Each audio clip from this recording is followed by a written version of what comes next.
Well, lordy, lord, what did I wake up to?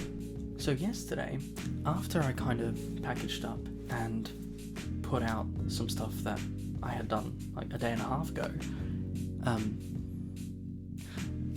which even then I was quite convinced was quite on the mark with regards to timing, the bombshell dropped as I was browsing the Twitterverse, and Greta Van Fleet dropped a new song, hinting at the new album. I already knew they dropped one new song, but I was just like, I'm gonna wait a little bit, I want to hear something new. And then they just dropped another one. And then I was reading a really cool interview. And then all of a sudden I thought, you know what? My timetable be damned. We've got to do this. Now, for anyone paying attention, I name-dropped Greta Van Fleet a little while ago because I love the band. They're a great group. I found them in like 2018, something like that, like not too long after they kind of entered the mainstream. And I loved the vintage vibes. Now, I looked into it a little bit and I saw that there was some controversy about the similarities to old classic bands, but I think Tyler Larson kind of summed it up really well in what he was saying a little while back. I don't know, I'll link it somewhere. It is not at all a bad thing to be compared to bands like Led Zeppelin and Cream and anyone in that tier. Frankly, it's a fucking compliment, and we ought to treasure these up-and-comers as long as we have them, because we all know Led Zeppelin ain't making new music, Cream ain't making new music.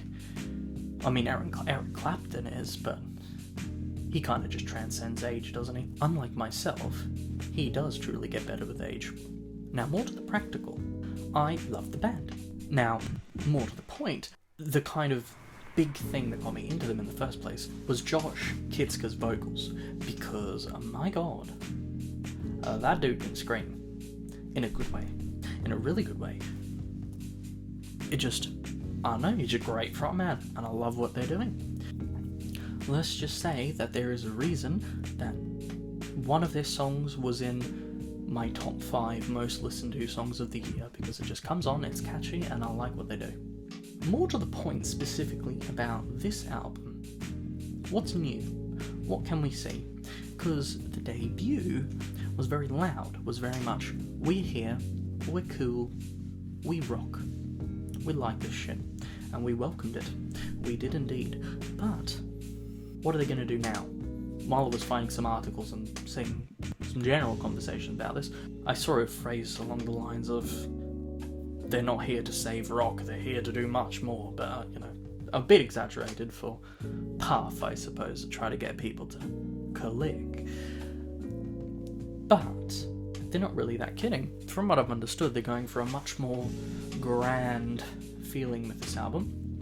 The Kitzka brothers used the term, or the expression, kind of film score-like, which after listening to Age of the Machine, I can kind of feel, I can get that vibe. And from these first couple of songs, the thing that stands out to me is a slight evolution from the first album. In the first album, one of the main things that drew me to it was the very high energy. It felt very freeing, it was reminiscent of old things, and it was really cool, but there was still some novelty to it. These first couple of songs, they feel a lot more sophisticated, a little bit deeper, if that makes sense. And no, there's not really any specific reason for it, it's just I listened to the whole song and that's kind of what it felt like. Age of the Machine, for example, the newest release, I wouldn't use the word ambient, but it's very filling, it fills the background quite well. Starts off with a lovely little arpeggiated melody, and then just slowly builds as the guitar and the vocals just kind of keep on rising, up to the final, which is really cool, final little instrumental bit where just, bass drums and guitar just kind of have a jam, and that's sick. I love that. That's a good thing. It's a really good thing.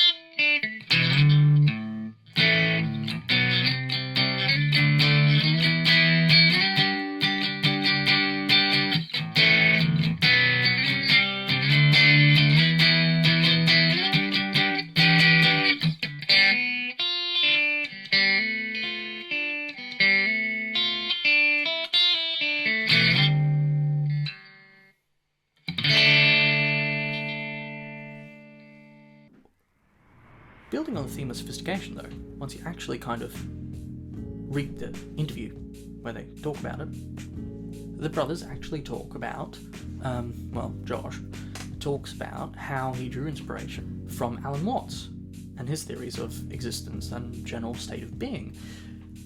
So you start to see how what kind of may have come across as a bit of a gimmick in their first appearances is really being doubled down on the second album, and that's kind of what I mean when I'm talking about sophistication and progression.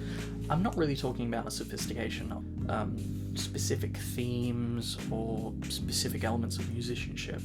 It's not some sort of weird jazzy bit talking about social justice. It's more an in-depth evolution of their own journey as musicians, and I think that's quite cool.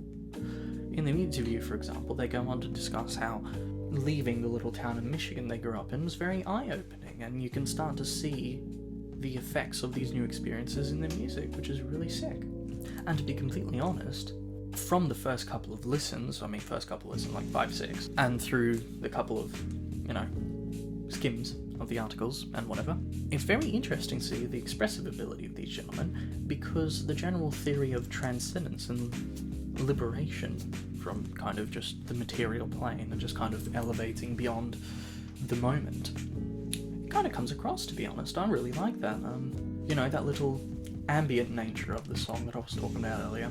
I think that kind of just nailed. So all in all, can't fucking wait for the album to release. Really, I'm excited. This is cool shit, and don't really have too many negatives. I really like the group.